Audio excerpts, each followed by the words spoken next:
प्रणाम आचार्य जी। मैं एक प्रश्न पूछना चाहती हूँ अंधविश्वास पर। एक बार मैं थोड़ा सा डर रही थी और मैं अपनी दादी के कमरे में थी और उनके कमरे में बहुत सारी भगवान जी की फोटो रखी हुई है और वहाँ पर बहुत पूजा करती हैं वो रोज। वो एक मंत्र का मतलब पढ़ती है तो फिर एक बार वो मुझसे कह रही थी कि वहाँ पर एक कवच बना हुआ है, कोई भी आत्मा या फिर कुछ और आएगा तो फिर वो जल जाएगा। तो क्या ये सच है? सच है, लेकिन दादी ने थोड़ी सी गलती कर दी।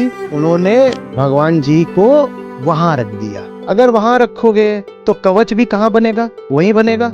अब आप तो दूर आ गए, कवच वहीं रह गया तो आप फंस गए। अगर कवच वहां बनता है जहां भगवान जी रहते हैं तो भगवान जी को अगर सिर्फ कमरे में रख दोगे या घर के मंदिर में रख दोगे तो कवच भी कहाँ बनेगा? और आप हर समय तो उस कमरे में रह नहीं सकते। देखो अभी आप यहाँ आ गए और यहाँ भूत पिशाच बहुत सारे हैं। अब कवच तो है नहीं तुम्हारे पास, तुम फंस गई। वो पीछे से आगे धीरे धीरे बाल काट देते हैं, एक से एक। वो देखो, एक वहाँ खड़े हैं, वो उधर देखो, एक उधर भी खड़े हुए हैं, वो देखो काले काले। अब तुम तो फंस गई। तो ये तो ठीक है बिल्कुल कि जहाँ भगवान जी रहते हैं वहाँ कवच तो रहता है, ये बात तो बिल्कुल ठीक है। तो फिर अब क्या करें? क्या करें? भगवान जी को यहाँ रख लें तो कैसा रहेगा? फिर बोलो जल्दी।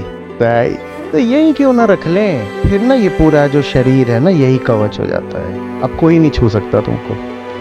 हरि मरे तो हम मरे, हमरी मरे बलाए, और साचे गुरु का बालका मरे न मारा जाए कबीरा। यहाँ बैठा लिया है, मारोगे कैसे? कैसे मारोगे? यहाँ बैठाने का मतलब होता है भीतर जो मरने से डरता था ना वही मर गया। तो अब कौन मरेगा? वही था जो मर सकता था, वो मर ही गया। भगवान को यहाँ बैठाओ।